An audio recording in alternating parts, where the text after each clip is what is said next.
Change from default view to video editing.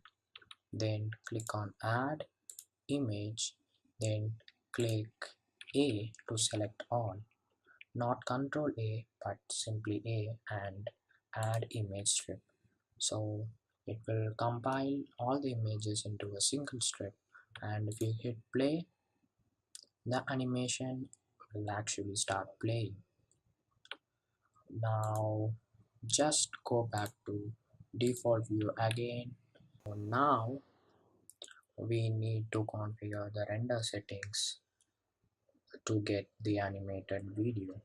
Before hitting this animation button, just check everything whether it's what you wished for, like the FPS 24 or 30, the output folder, and you definitely need to change into any one of this movie format so that the output will be an video rather than any image. So then click on animate. So this is not rendering anything in the background, but it's actually compiling those images into one video format.